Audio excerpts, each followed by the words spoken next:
Welcome back, YouTube, to the NHL 31 for 31 series. I am Swepsy, and I will be joined by my two buddies, 418 Gaming and TILTEDJT.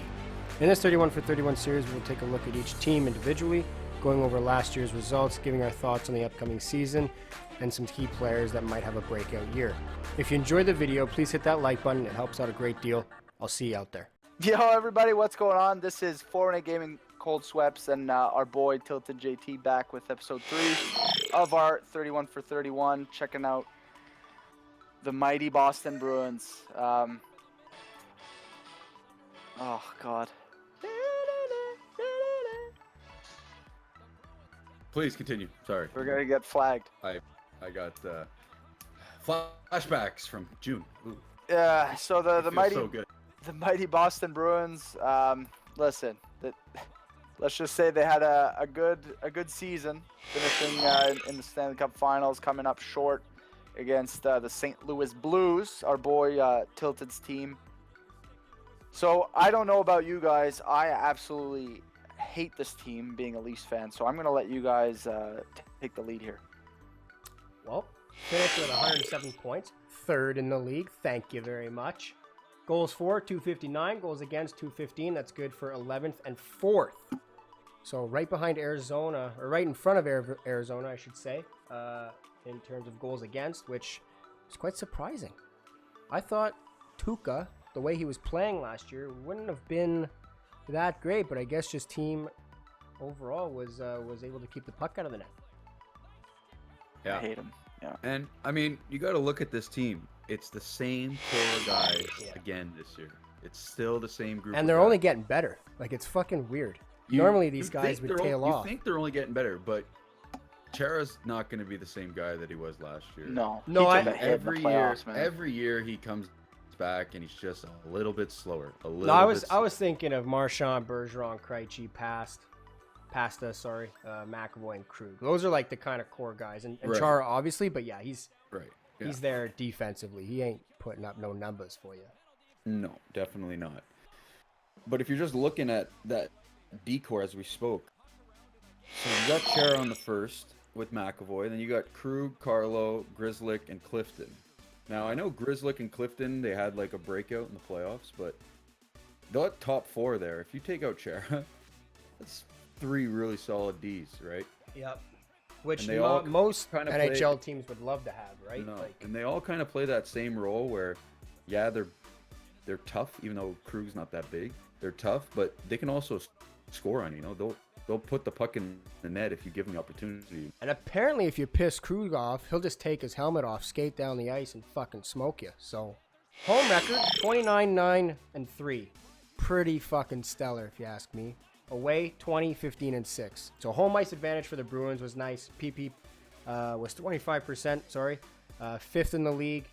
PK was 79%. 16th in the league.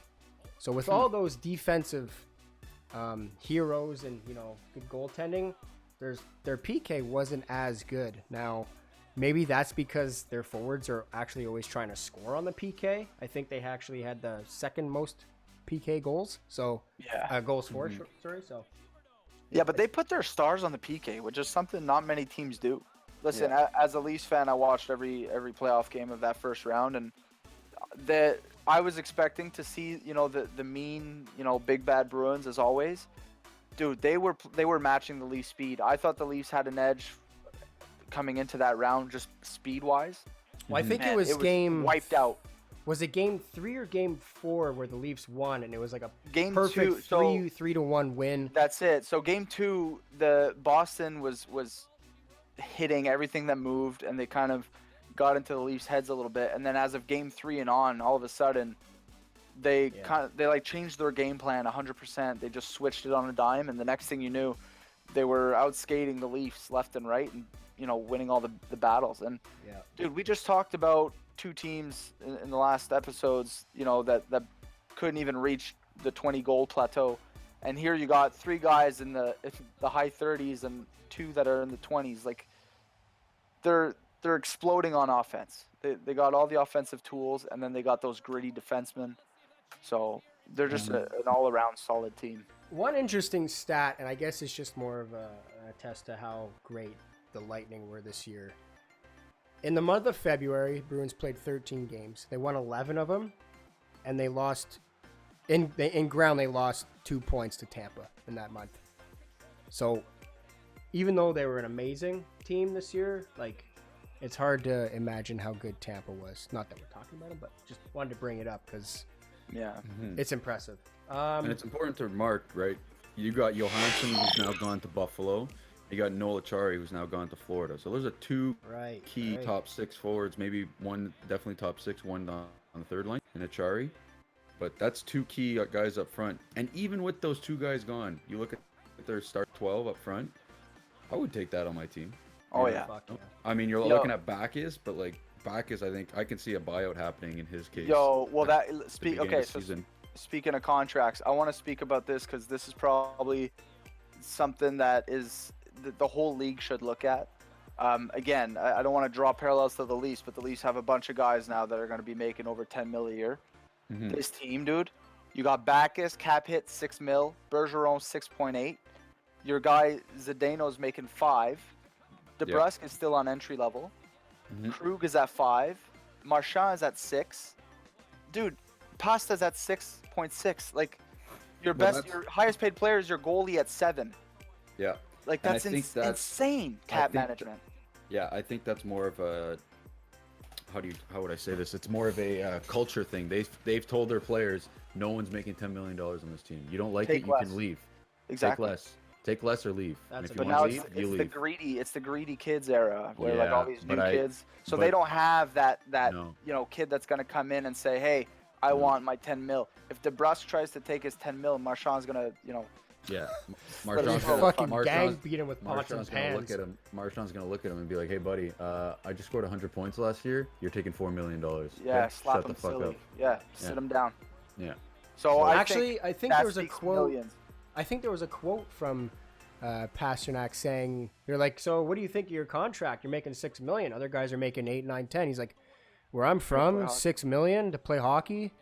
You're living the dream." So what do you guys think about Boston? Do you think they have a shot at winning the division, or do you think they take a step back this year? I think they stay perfectly the same. Like, I think they're still in that spot where. Sorry, Sean. No, I'm just saying because the guys that you mentioned that left, they're not big ones that are gonna turn the tide in the other favor or the other way for the Bruins. Like, Tampa's Tampa. The only team that I could see them actually, maybe going down a spot is the Leafs, but.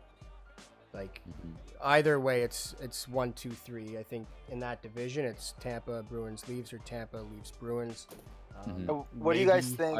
I think though the Atlantic this year is going to get back to being a strong division. Because you look at last year, like, the Habs finished with 96 points, but they weren't even like close. They weren't even sniffing really. They made a late push, but nothing materialized. But I think Florida, like you said, is going to be really good. Buffalo is kind of a wild card for me. I think they have potential, but it's tough with a new coach coming in. But I see Boston and Toronto.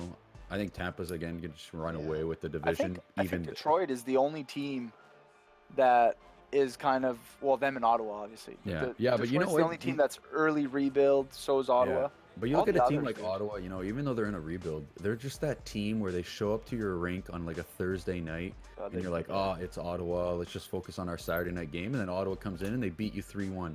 They don't give a That's the worst. And it's like, what the hell? We just gave away 2 points to a fucking basement. That's it.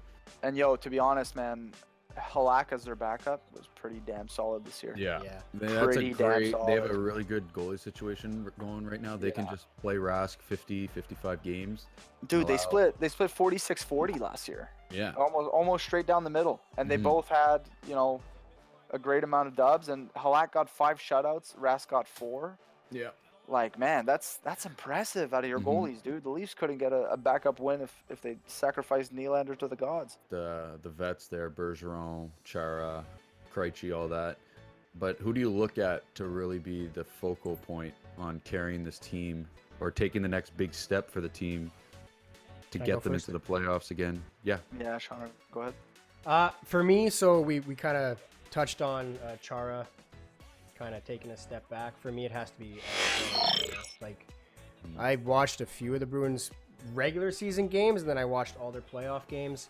The dude was a fucking horse for them. He doesn't rack up 20, 30, 40 points, but he fucking eats minutes. I'm pretty sure one game against the Leafs, he averaged like 28 minutes. That's fucking unheard of in the NHL. And he's on your second pair.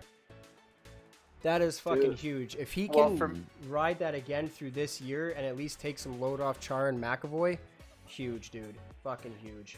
It's funny, man. You're looking at Carlo. I actually think once he signs his deal, that McAvoy is the future of their 100%. D. I think he's gonna step over to Krug. I think like in terms of like playing a complete game, like he's as good as it gets, really, man. Like Krug finished -2. Like he was playing on the top pair last year. Yeah, Krug was. Yeah. So McAvoy finished plus actually 14. no, Pudgy was. McAvoy was. Oh, okay. Krug was on the second line. Yeah. So I mean, listen, I think McAvoy is gonna take another huge step. I don't think the contract negotiations are gonna drag out too much longer. No. So I definitely think he's gonna be. Honestly, man.